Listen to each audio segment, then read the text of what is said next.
Ce mercredi 25 mars, le parquet spécialisé dans la lutte contre la criminalité organisée a annoncé le placement en garde à vue du rappeur Gims dans le cadre d'une enquête portant sur des faits présumés de blanchiment d'argent en bande organisée.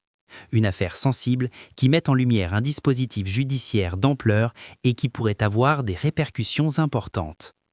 De son vrai nom, Gandhi Juna, l'artiste de 39 ans a été placé en garde à vue afin d'être entendu par les enquêteurs. Cette mesure intervient dans le cadre d'une commission rogatoire délivrée par des juges d'instruction, ce qui signifie que l'enquête est déjà à un stade avancé et qu'elle fait l'objet d'investigations approfondies.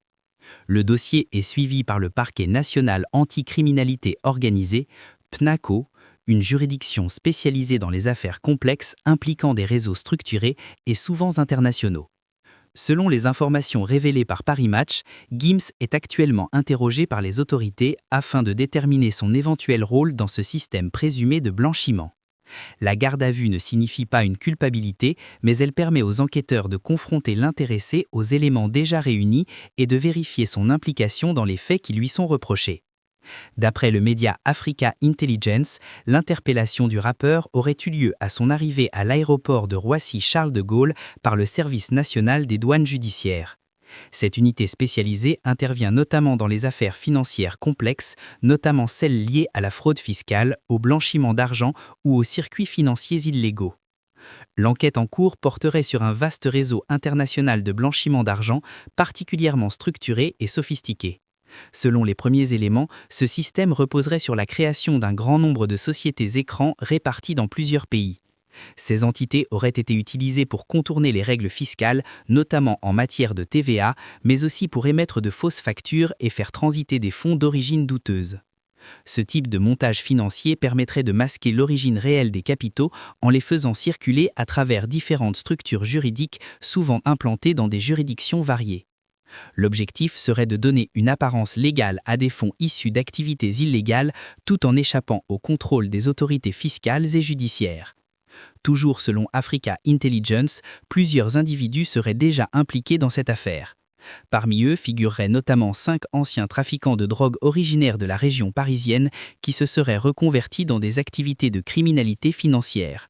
Leur profil laisse penser que le réseau pourrait être lié à des circuits criminels préexistants ayant évolué vers des formes plus sophistiquées de délinquance économique.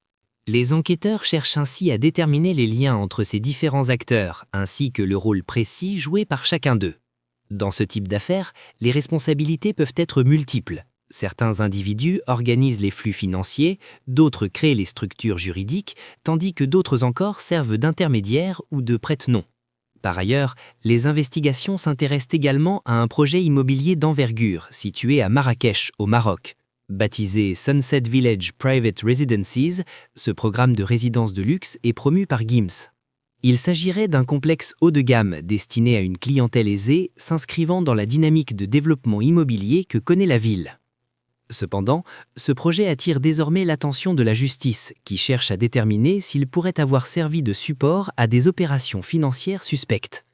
Les investissements immobiliers sont en effet parfois utilisés dans des schémas de blanchiment d'argent, car ils permettent d'injecter des fonds importants dans des projets concrets, tout en donnant une apparence légitime aux transactions.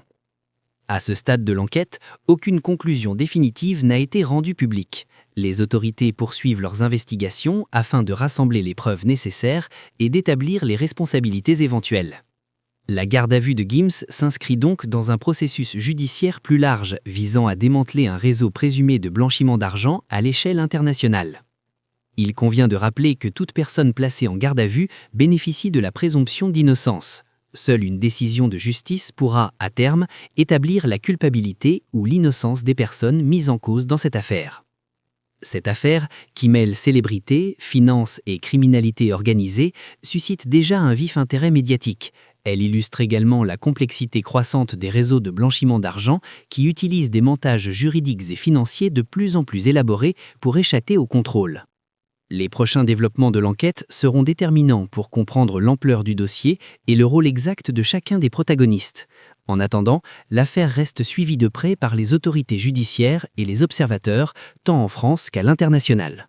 Si vous voulez suivre toute l'actualité en France comme à l'étranger, un seul réflexe, abonnez-vous à Axe Info et activez les notifications.